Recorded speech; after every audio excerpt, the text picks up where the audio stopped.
Hai, baik lagi bareng kita berdua di Ngupil. Ngobrol ulas film. Oke, setelah sekian lama kita nggak bikin video, kita nggak recording lah.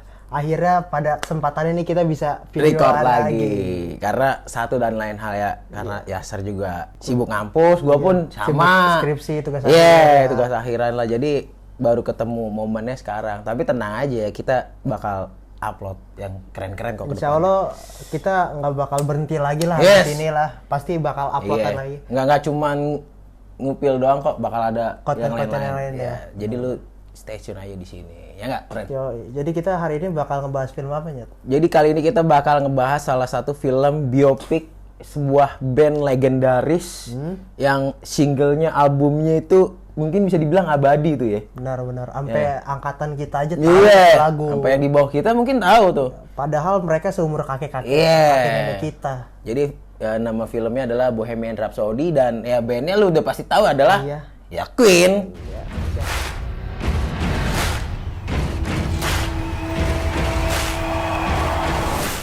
Siapa lagi yang bikin lagu Bohemian Rhapsody? Selain Queen. Tapi kan banyak juga orang yang nyangkanya itu lagu Panic at the Disco atau ini apa Green Day. Green Day. Cuman kan ya itu karena mereka cover sih sebenarnya. Benar.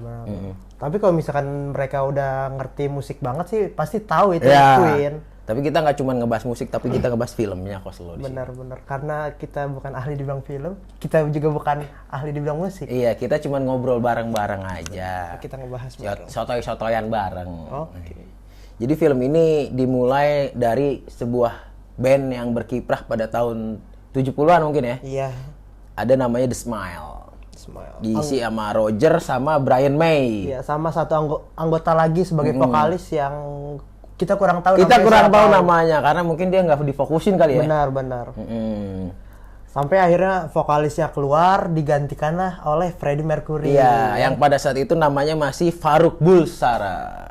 Jadi Freddie Mercury ini atau Farouk Bulsara ini adalah sebenarnya salah satu fan atau penggemar dari The Smile ini karena dia emang sering datang tuh ke acara gignya The Smile tuh. Benar. Sering nontonin si Brian May, Roger dan nama vokalis yang sebelumnya. Dia suka. Terus akhirnya pada suatu kesempatan dia ngelewatin fan-nya si Brian sama si Roger nih. Ngobrol lah, karya lu keren, band keren gitu. Gue denger lu lagi kekurangan personil nih, vokalis. Iya, terus udah si Freddie mulai tuh menawarkan diri ya. Iya, kalau gue gimana gitulah kalau di Indonesianya lah gitu. Tapi kan ya namanya budaya barat pasti dibully-bully dulu mah ada ya. Dikatain giginya tonggol. Iya, tonggol. Padahal kan The Smile juga kan logonya gigi ya. Jadi ya akhirnya, tapi setelah si Freddie atau Farouk Bulsara ini mengeluarkan suara-suara yang kita tahu suaranya ajaib dan emasnya ini gitu ya. Kira di situ ya barulah Roger sama Brian May itu, oh ini jadi The Smile nih. Oke nih. Berarti itu bisa kita cerminin kalau misalkan kita dibully itu jangan pundung ya. Kita harus buktiin dengan karya. Iya, lu keluarin aja apa kebisaan lo. Lu sebenarnya semua orang pasti punya kebiasaannya, nggak mungkin nggak iyalah. Dan nggak cuma di situ aja, dari The Smile ini yang sering gigs kemana-mana, akhirnya Freddie atau Farouk Bulsara ini pun jadi punya fans juga tuh. Benar-benar dari band yang namanya Queen. Nggak, sebelum Queen juga dia punya. Oh iya, dia manggung dulu sama The Smile. Gitu. Akhirnya dia punya fans ya. Fansnya mungkin bisa dibilang jadi pacar pertamanya dia lah ya. Benar. Namanya Mary Austin. Mereka kenal. Akhirnya si Freddie ini bikin logo gitu. Bikin logo bertulisan Queen. Karena kan dia juga desainer juga kan ya. Benar. Dia desainer, dia pas lagi ngedesain terus logonya logokin, akhirnya digantilah nama bandnya jadi Queen. Tapi emang itu the best sih nama. Simple dong Queen. Udah gitu berarti lagi Bener. Kayak lu emang tinggal di Inggris terus namanya Queen. Ya, kan jadi The Queen. Bener. Mencerminkan ratunya banget. Iya. Gitu. Ratu di musik kali ya. Benar. Ya emang sih Inggris sih gudangnya musik sih gokil-gokil pada tahun itu ya. Terus pas di Queen itu anggotanya tambah lagi jadi 4 orang, itu ada John Deacon. Walaupun sebenarnya kalau kita lihat di aslinya tuh sebelum si John Deacon ini ada 2 anggota lagi yang mencoba masuk Queen kan. Iya, yang jadi basisnya juga, tapi di sini nggak diceritain, malah langsung kalau si John Deacon itu udah jadi basis di Queen. Mungkin karena progresnya atau kisahnya itu cuma sebentar kali. Jadi si director ini jadi ngambilnya, idahlah nih yang sebentar. Iya. Gua akhirnya fokus ke yang langsung emang dia lama aja sampai sekarang gitu ya. Mungkin orang kurang tahu ya. Ya kurang tahu. Karena orang mungkin nggak pengen tahu juga cerita. Nggak tahu juga sih. Iya. Cuman ya rata-rata emang orang-orang yang nonton Bohemian Rhapsody tentunya pengen tahu Bohemian Rhapsody itu ada Roger, iya ada Roger, ada Freddie Mercury, ada Brian May, ada John Deacon. Jadi ya mungkin kenapa nggak dimasukin ya mungkin seperti itu gitu. Terus di film ini juga nggak cuma nyeritain bagaimana Queen itu terbentuk, tapi di sini juga nyeritain bagaimana kehidupan si Freddie Mercury. Jadi emang ceritanya tuh lebih concern ya. Iya. Lebih concern ke Freddie Mercury walaupun emang ada Roger, Brian May. Benar, kayak di sini aja dijelasin siapa ibunya sama bokapnya si Freddie ini. Sedangkan kita nggak tahu tuh keluarganya Roger atau Brian May itu siapa gitu kan. Iya, benar. John Deacon tuh keluarganya bagaimana atau bahkan istrinya.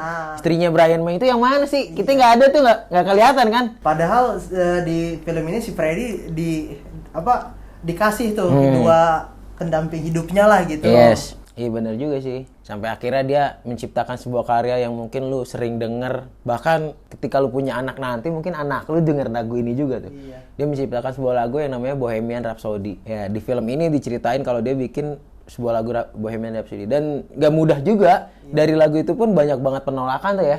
Dari produser ya kan. Dari labelnya. Dari label terutama. Sampai di film ini si Freddie bilang kayak lu bakal jadi label yang nyesal udah ngenolak Queen gitu. Iya, tapi memang anjing nyesel banget sih lu, gua rasa tuh memang mampus lu bilang. Terus di film ini ditunjukin juga gimana si Queen ini ketemu sama manajer pertamanya, terus sama label yang tadi nolak dia. Pas Queen udah mulai gede ya, pas Queen udah mulai dikenal di sana sini. Dia malah pengen ngulang lagu yang Killer Queen itu. Nah, iya. Tapi emang Killer Queen juga menurut menurut Ahmad Dhani nih, Ahmad Dhani tuh ya, pakar musik, Killer Queen katanya emang salah satu lagu terbaik tuh. Emang iya sih.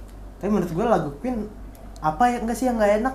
Ya semuanya ya. Semuanya bisa dikatakan enak. Semuanya emang the best ya emang. Dan di film ini juga dikasih lihat keegoisan tentang Freddie Mercury gitu ya. Iya, kayak dia tuh namanya udah gede gitu, sebagai lead vokalnya gitu. Jadi dia mungkin pengen cuan lebih gede gitu, bisa dikatakan. Karena gitu. Ya namanya mungkin nggak tahu juga itu anak band atau gimana segala macamnya, gue nggak tahu sih karena kita nggak ngerasain kan. Emang kalau mungkin udah di atas godaannya banyak kayak gitu kali ya. Karena dari manajernya pun sama, lu tuh Queen tuh bukan mereka berempat tapi Queen tuh lu anjing. Lu kenapa bikin namanya naik? Iya, lu kenapa nggak sendiri gitu-gitu. Akhirnya dia mulai berpikir juga tuh ya. Iya, terus di situ juga dikasih contoh gitu. Lu lihat gak Michael Jackson naiknya sendiri bukan Jackson 5 yang lain. Iya, bener. Cuman ya baik lagi tuh ya kan. Terus akhirnya udah tuh Queen bisa dikatakan hampir bubar lah. Sampai akhirnya mereka renggang lah gitu. Terus si Freddie mencoba bikin musik sendiri tapi nggak cocok sama instrumen-instrumen yang dimainin sama band-band lainnya gitu. Terus akhirnya dia ketemu lagi sama mantan kekasihnya ini, si Mary Austin. Disadarin tuh rumah lu tuh balik deh ke rumah lu Queen gitu ya.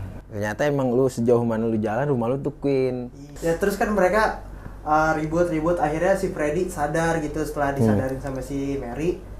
Akhirnya dia mencoba kontak si manajernya Queen ini yang baru gitu. Bisa nggak kita manggung di Live Aid Amal gitu. Gue pengen Queen bisa konser di situ gitu. Terus akhirnya mereka ketemuan tuh sama grup anggota band yang lain. Sama Roger, Brian May, John Deacon. Awalnya diem-dieman gitu. Iya, akhirnya ya pecah lagi ya. Maksudnya akhirnya cair lagi lah maksud gue. Akhirnya mereka bisa konser di Live Aid Afrika ya, Live Aid Afrika. Cuman konsernya di Wembley, cuman tema tajuknya Live Aid Afrika kan. Benar. Cuman emang itu konser paling gokil sih. Tahun 86 tuh ya. Bahkan sampai teman gue itu ada foto di rumahnya bokap nyokapnya ikut nonton itu. Nonton gokil, gue bilang. Ada Queen, ada Led Zeppelin kan di sini. Iya, ada Led Zeppelin. Apalagi gitu. Banyak lah segala macamnya. Dan terus nggak lama dari konser ads tersebut filmnya pun selesai. Terus Kalau di aslinya Freddy akhirnya meninggal pada tahun 1991. Iya, karena dia didiagnosa sakit HIV ya. Iya. Tapi menurut gue dari film Bohemian Rhapsody ini yang menurut gue disayangkan adalah film ini lebih condong ke arah cerita, ke fokusnya ke arah Freddie Mercury sendiri. Bener. Baik dari keluarganya ataupun pasangan si Freddie ini.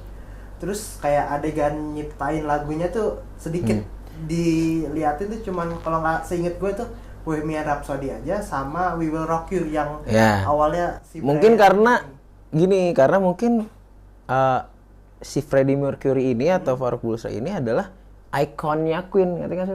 Sebagai vokalis utama juga, orang-orang jadi mungkin lebih banyak taunya bahwa Queen itu Freddie Mercury.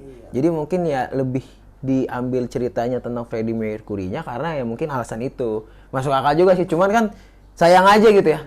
Film biopik gede, isinya band legendaris tapi nggak satu-satu tuh dikulik plak. Cuman kalau emang satu-satu juga nggak cukup 2 jam sih filmnya ya.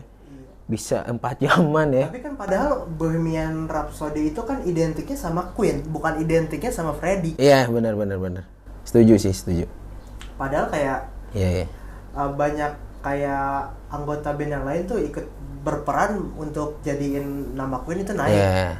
Tapi secara keseluruhan sih menurut gua filmnya overall bagus sih.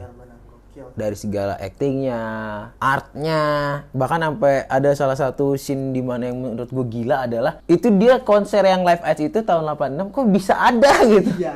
Itu CGI-nya tai anjir, gue bilang gila kok bisa gini, gue bilang. Kan mungkin kalau misalkan kita bikin art panggungnya oke, mungkin bisa. Iya. Art panggungnya lu dengan modal jutaan dolar juga bisa art panggungnya. Cuman kan orang-orangnya itu audiens yang di Wembley-nya ini loh bener-bener itu Wembley itu kapasitas 100.000 orang anjir. Itu full. Itu kan nggak mungkin lu nyewa ini. Anjing mau bayar berapa? Iya, itu menurut gua gila sih asli. Dan di karakternya atau talent-talentnya juga artis-artis beken juga tuh, kaliber juga tuh ya. Terutama yang jadi si Brian May-nya. Brian May, Gwyneth Lee. Nah, Gwyneth Lee itu kalau kita lihat kalau nggak didandanin kayak Brian May, dia tuh sama sekali nggak mirip anjir. Tapi pas udah didandanin di filmnya kayak Brian May gitu. Rambutnya kayak Brian May. Iya, itu mirip banget anjing, kayak pas awal-awal film kan belum disebutin nih ini karakter siapa siapa gitu. Gue pas lihat si ini, gue udah tahu ini pasti Brian May. Iya, karena dari rambut, dari muka ya. Iya, tapi emang asli pas tahun itu Brian May tahun itu sama si Gwyneth Lee. Itu mirip banget asli. Itu makanya gue standing ovation gue buat makeup directornya anjing. Gila itu ya, gokil sih. Terus ngomongin soal aktor nih, si Rami Maleknya juga udah cocok banget buat meranin Freddie Mercury ini. Yes, benar-benar. Tapi disayangkan ada postur tubuhnya aja sih. Menurut gua sedikit lebih kecil dibanding Freddie yang asli. Kan kalau kita lihat Freddie yang asli tinggi terus badannya berisi. Gitu. Cuman ya mungkin karena yang lebih cocok mungkin Rami Malek kali ya. Tapi dia udah gokil. Dia gokil, tapi untuk secara memerankan Freddie Mercury menurut gue dia berhasil. Karena dari act out, gestur tubuhnya dia itu udah Freddie banget. Cara jalannya yang tek yang wah gila itu deh. Menurut gue ya wajar sih doi menang Oscar sih ya. Iya, udah gitu ya. Itu pembuktiannya. Iya, ini gue menang Oscar. Bukan karena cuman ciuman ini itu ya. Cuman ya karena emang aktingnya dia gila sih. Dan emang film ini pun jadi salah satu film yang paling banyak dapat penghargaan sih. Oscar dapat 4 deh ya. Terus belum penghargaan dari film-film lainnya ya. Iya. Udah gitu dia dapat rating 7,9 dari IMDb. Nah itu menurut gua bukan rating kecil sih tuh ya. Untuk film biopik kelas gini 7,9 tuh gila. Memang berarti layak banget tuh ya. Si direkturnya itu Bryan Singer sama penulis naskahnya itu Anthony McCartan sama Peter Morgan udah sukses banget buat ngebikin film ini. Jadi dan di film ini pun gue suka looknya, pengambilan gambarnya tuh banyak yang menurut gue bisa jadi referensi buat kita yang pengen belajar ngambil film dengan cara pengambilan gambar tuh menurut gue. Karena dari looknya pun asik tuh ya. Benar. Dia tuh bener-bener, dia tuh film kan tahun 2000 kesini ya, 2000 ke atas ya. 2018. Cuman itu look sama tone warnanya itu seolah-olah emang itu tahun 70-80an gitu. Benar. Itu yang gila sih menurut gue. Seakan-akan tuh syutingnya di tahun itu ya. Yes, benar banget. Makanya pantesan aja ya film yang didirect sama Bryan Singer ini menang banyak gitu. Sama gue lebih standing ovation lagi sama McCartan si penulisnya nih, ya kan? Jadi Anthony McCartan tuh bener-bener ya observasinya tuh nggak sebentar anjing, dia pasti Ya kan? Nggak, lu gila film legend, biopik. Dia observasi sama berapa orang, Iya. keluarganya dipanggilin. Udah gitu dan menurut gue berhasil lagi. Si Freddie Mercury-nya itu diperanin sama Rami Malek dan Brian May diperanin sama Gwalem Lee. Menurut gue berhasil karena ya film biopik itu akan berhasil ketika karakternya itu hidup mirip. Contoh kayak Indonesia Slang yang dimainin sama Adipati Dolken. Yaitu menurut Bunda Ivet, nyokapnya si Slang, nyokapnya si Bim Bim, itu bilang kalau ya ini Bim Bim banget anjir. Ini Bim Bim. Ya makanya menurut gua. Tapi yang lebih kerennya lagi ya, kan kalau bisa dikatakan Slang itu ya mereka bandnya itu masih ada lah sekarang. Masih ada. Orang-orangnya masih hidup. Cuma kan kalau Freddie Mercury udah nggak ada. Iya. Observasinya menurut gua. Gwalem Lee masih bisa observasi sama Brian May. Tapi si Freddie Sama siapa? Iya makanya. Berarti Istri nggak ada. Ya kan? Lu mau nanya ke siapa? Iya. Ya paling ya tetap observasinya dari orang terdekat. Freddy tuh gini keren sih. Oh ya mungkin sampai di sini dulu pembahasan kita tentang film Bohemian Rhapsody. Semoga lu pada suka dengernya dan tertarik untuk ngedengerinnya ya. Meskipun ya ini anggap aja kita lagi ngobrol ya kan. Iya, dan kalau lu suka lu boleh like, subscribe. Ya mungkin lu ada cerita atau referensi film atau yang lain-lainnya untuk kita bahas, kita obrolin di sini, ya lu bisa komen di bawah atau kirim ke IG kita atau ke email. Sampai ketemu lagi di Ngupil. Salam Ngupil. Ngobrol ulas film.